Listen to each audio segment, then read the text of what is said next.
നിങ്ങൾ 3 പേരും ഇങ്ങനെ ഇരിക്കുന്ന കാണുമ്പോൾ തന്നെ ഒരു നിറവുണ്ട്. അതായത് മെയിനായിട്ട് നിങ്ങളൊരു ഫ്രണ്ട്ഷിപ്പ് ഇത്രയും വർഷം ഒരുമിച്ചുണ്ടായിരുന്ന, പിന്നെ ഒരുപാട് കഥകൾ എനിക്കും പ്രേക്ഷകർക്കും കേൾക്കാൻ പറ്റും എന്നുള്ളൊരു സ്കോപ്പ്, അങ്ങനൊരു വിശ്വാസമൊക്കെ എനിക്കുണ്ട്.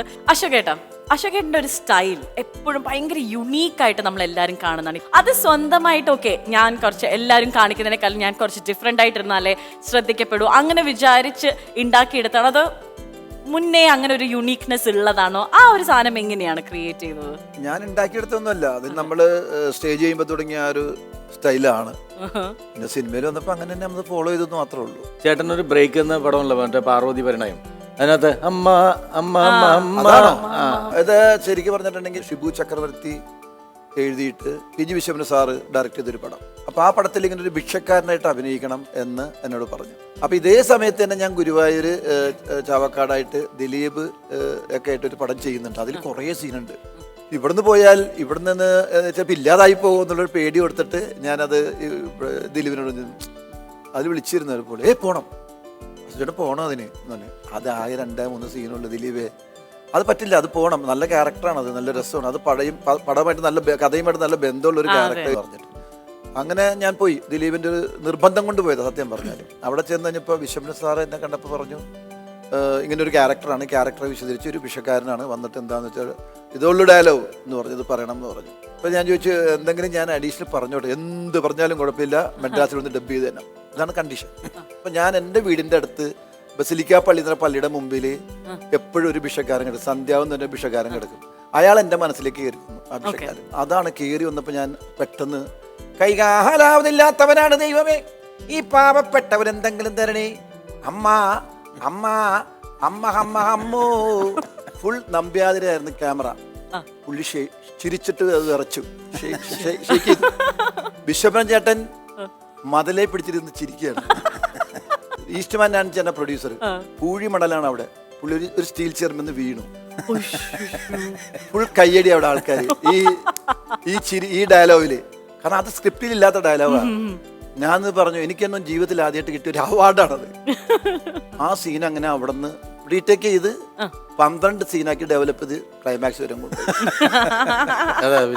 നമുക്ക് ഇത്രയും പറഞ്ഞ സ്ഥിതിക്ക് ആ സീൻ ഒന്ന് കാണാം. Yes yes.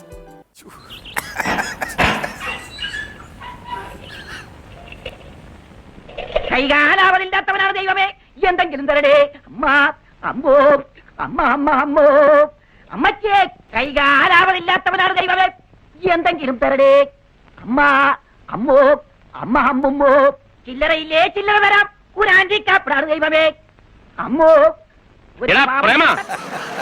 ചില്ലറില്ലെങ്കിൽ അങ്ങോട്ട് തരാം. അതാ ഞാൻ പറഞ്ഞത് അശോകേട്ട, ഈ ഒരു യുണീക്നെസ് ഉണ്ടല്ലോ, ഈ ഒരു പാട്ടിന്റെ ഒരു ടച്ച്. മേ ബി ഇത് ഹിറ്റ് ആയപ്പോഴാണ് അശോകേട്ടന് തോന്നിയത് ഓക്കെ ആ ഒരു സാധനം കൊള്ളാം, അതിൽ പിടിച്ചു പോവാം, അങ്ങനെ എന്തെങ്കിലും ഒരു ഫീൽ ചെയ്തിട്ടുണ്ടോ? സ്റ്റേജിൽ ഞാൻ ഏകദേശം ഇല്ലേ സിംഗിനൊക്കെ തന്നെയാണ്, ഈ ഒരു ടോണും ഒക്കെ തന്നെയാണ്. പിന്നെ എന്താ വെച്ചാല് നമ്മുടെ സ്വരത്തിന് വ്യത്യാസങ്ങളൊന്നും ഉണ്ടാവില്ല, ആ സ്റ്റൈലാണ് നമ്മൾ മെയിൻറ്റെയിൻ ചെയ്യുന്നത്. ഈ ശരിക്കും സ്റ്റൈല് ശരിക്കും സന്ധ്യാവും തന്നെ അഭിഷേകാന്റെ സ്റ്റൈലാണ്. ഗോപിക, ഞങ്ങളൊക്കെ അനുഭവിച്ചുകൊണ്ടിരുന്ന ഒരു വലിയൊരു കുഴപ്പമുണ്ട് ഇവർക്കൊക്കെ. ഈ അശോകൻ ചേട്ടന് ദിലീപിന് സ്റ്റേജില് റിഹേഴ്സൽ എടുക്കുന്നതല്ല ചെയ്യണത്.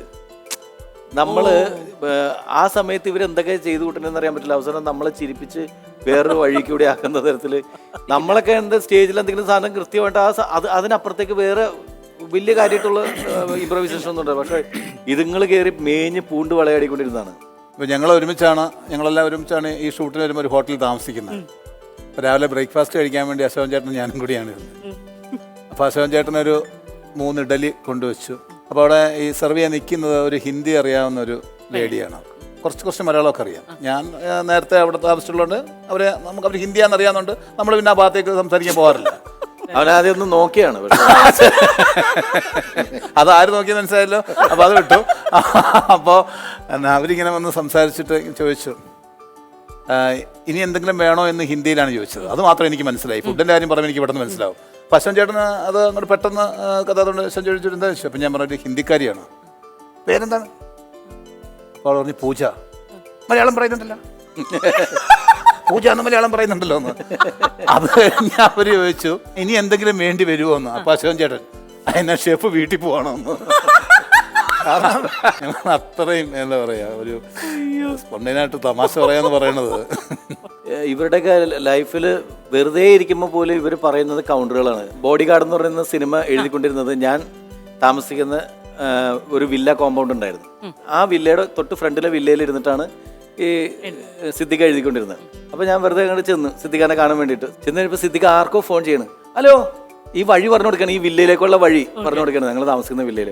ഹലോ, അവിടുന്ന് ഇറങ്ങിയിട്ട് കത്തർക്കട് അല്ല, അവിടുന്ന് ഇറങ്ങിയിട്ട് കല്ലൂരിൽ നിന്ന് ഇറങ്ങിയിട്ട് നേരെ ഇങ്ങോട്ട് വന്നാൽ മതി. വന്നിട്ട് അവിടുന്ന് വരുമ്പോൾ ഒരു ജംഗ്ഷൻ വരും.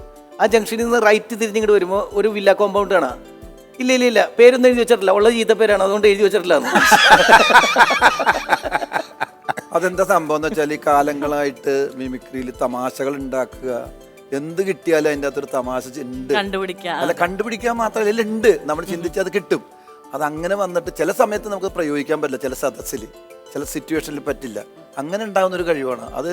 ചില്ലറ കഴിവൊന്നുമല്ല, എല്ലാവർക്കും ഉണ്ട് മിമിക്രിക്കാർക്ക് അത്. ശരിയാ.